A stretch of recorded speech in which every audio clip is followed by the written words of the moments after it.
Hi everybody, we're back for session 4 of our home OT therapy for this quarantine, and today we're going to jump right in because we're going to talk about self-care skills. This is a great opportunity for us to work on self-care skills. If you're like me and you're home with your kids a lot right now, you're not rushing out the door to get anywhere, it's a good opportunity to take a little extra time and start working on these self-care skills. So today I'm going to teach you a technique that we use to work on self-care skills called backwards chaining. And once I teach you this, you're going to know everything now. Please continue to check with your therapist or your OT who knows your child. We're trained in how to, teach this technique. So if you need extra help, reach out to your therapist. Okay, so today I'm going to teach you about backwards chaining. This is a technique that we use that you can use for most self-care skills. So when we do backwards chaining, as the person who's helping, I'm going to do the whole entire activity except for the very last step, and I'm going to let the child do the very last step until they can do that last step independently, and then from there, I'm going to do the whole activity except for the last 2 steps and let the child do the last 2 steps. And then we just grow from there until eventually they can do the whole activity. So you can do this with a lot of self-care skills. You can do it with shoe tying, with putting on clothes. I'm going to show you how to do it with self-feeding.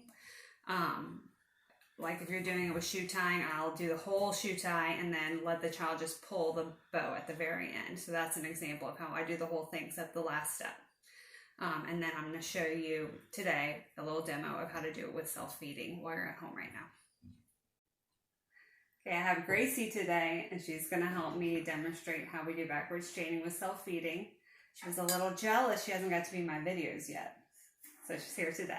Okay, so when I teach self-feeding with backwards chaining, I'm going to do the whole skill. So it says yogurt, I just put it in a little bowl to kind of make it easier. But I'm going to do the whole skill. So I'm going to scoop. Don't get you too much. I'm going to feed the child. You have to eat it. Come on. And then I'm going to let her do the last step by herself, put it in the bowl. There you go. Good job. So we do that again. It's kind of the last 2 steps. She has to pull it out and put it in the bowl. But it just works that way. So good job. And so then she did the whole last step by herself. So then I'm going to tack on from the back there.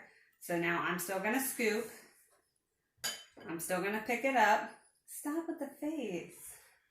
I'm still going to pick it up, and then she's going to feed herself. So you go ahead. You might have to good job, and put it back in the bowl. That's the last step. You might have to give a little cue, like take your bite or take your spoon, and then go from there. So now I'm going to scoop. I'm going to leave it in the bowl so she can do the whole step and put it back in the bowl. Good job. And then from there, the last thing is scooping. So you might have to give a little assistance with scooping. And then let them finish the step. And then eventually they can do the whole thing by themselves, 1 step at a time. Okay?